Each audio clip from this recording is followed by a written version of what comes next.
L'actualité, c'est le volley chez nous sur France Bleu Roussillon. Jean-Christophe. Oui, absolument. On va parler volley avec, on reçoit une partie du Perpignan Roussillon Volleyball, le PRVB. Samuel Barré, le président, est avec nous. Bonsoir. Bonjour. Bonjour. Également Jérôme Carassus, l'entraîneur. Bonjour. Bonjour, Jérôme. Et on a le plaisir de recevoir aussi Marie Garcia-Letu, capitaine. Bonjour. Alors, on revient tout de suite sur le derby d'hier soir face à Saint-Estève et au gymnase Alcina. Et vous vous imposez 3-7-0. Oui, belle victoire contre Saint-Estève, donc avec une énorme pression au départ. Et oui, tout à fait. Donc après, voilà, donc c'est un défi qu'on avait à relever, qu'on a très très bien relevé hier soir. Si on rappelle le score des sets, 25-23, 25-21 et 25-16, donc à part le troisième set, c'était quand même un combat serré. Oui, combat très serré, surtout sur le premier set où vraiment c'est très accroché, grosse tension. Mais c'est vrai que les filles là, de mon équipe n'ont pas lâché du tout la pression et étaient très fortes mentalement pour tenir justement cette pression. Et là, ça a été après un petit peu relâchement pour pouvoir assurer les deux sets suivants. Mais dans quel secteur de jeu, Marie, que la différence s'est faite en fait? Je pense que en fait l'équipe de Saint-Estève, très forte en défense, nous ont embêtés. On n'arrivait pas à finir les points rapidement. Il y a eu beaucoup de points à rallonge, mais et offensivement elles sont un petit peu moins fortes. En force de frappe, mais par contre elle savait très bien placer les ballons, donc ça nous a beaucoup embêté. Par contre Jérôme nous avait fait travailler ça à l'entraînement la semaine et ça nous a beaucoup aidé, donc on a réussi, même si les points duraient longtemps, à défendre leur balle bien placée et à finir les points, même si les points rallongent on les gagnait pas tous. Ça nous a aidé à bien conclure et je pense que peut-être là-dessus qu'on a fait la différence. C'est une victoire importante parce que Saint-Estève, c'est une équipe qui vient de National 3, donc ils ont des objectifs cette saison. On a reçu un Marc Treillard ici, une belle équipe. Donc pour vous, qu'est-ce que ça change au niveau des objectifs, Samuel? Au niveau des objectifs, ce que ça change, pas grand-chose.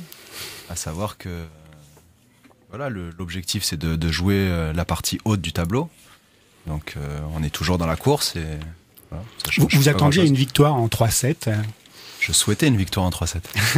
Disons que l'objectif sur ce match-là, c'était effectivement d'utiliser ce derby comme une rampe de lancement pour la suite du championnat. Le début a été un petit peu difficile, on cumule trois défaites à l'extérieur.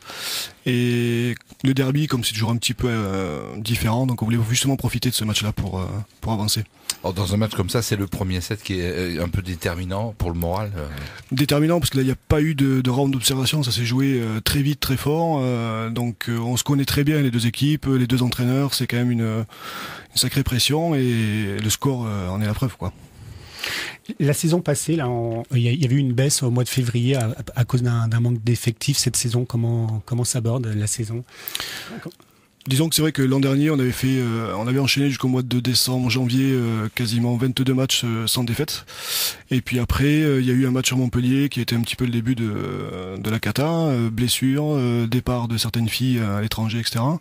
Donc l'effectif a été réduit et puis ça a été un petit peu le sauvetage pour arriver en milieu de tableau en fin de saison. Mais dans l'ensemble, c'était quand même une belle saison malgré les difficultés. Et là, il y a eu du changement pour attaquer cette saison. Qu'est-ce qui a changé? Oui, donc les changements importants donc sont justement le retour de Olivia Ciné et qui reviennent justement donc de Saint-Estève, donc de l'an dernier, qui était parti faire une saison en National 3. Une joueuse expérimentée. Expérimentée, qui était aussi capitaine de mon équipe donc la saison précédente. Après, au-delà de ça, il n'y a pas d'énormes changements dans le sens où l'équipe que j'ai actuellement, c'est quasi à 90% la même. Donc moi je suis satisfait. Évidemment que c'est un plus d'avoir Olivia, mais après le groupe se fait pas sur une seule joueuse. Et ce match, alors face à Saint-Estève, c'est une référence finalement? C'est une référence, pas forcément, parce qu'il y a d'autres équipes sur Montpellier qui sont plus intéressantes, je dirais, au niveau du jeu. La seule difficulté, c'est de contenir cette pression qu'on a à chaque fois quand on joue sur un derby, quoi. Ça confirme que vous visez le haut du tableau? Oui, ça a toujours été le seul objectif du club qui cherche la performance de toute façon. Donc nous, c'est le haut de tableau et ne pas se contenter simplement d'un milieu de tableau. Et la montée en National 3, ça va être possible? C'est envisageable pour quand? C'est toujours envisageable, quoi qu'il arrive. Après, c'est vrai qu'il faut assurer un minimum de victoires, limiter au maximum les défaites. On a quand même des difficultés dans le sens où certaines joueuses ne sont pas encore au meilleur niveau pour atteindre la National 3, mais bon, tout est possible, surtout avec le nouveau système de comptage des points.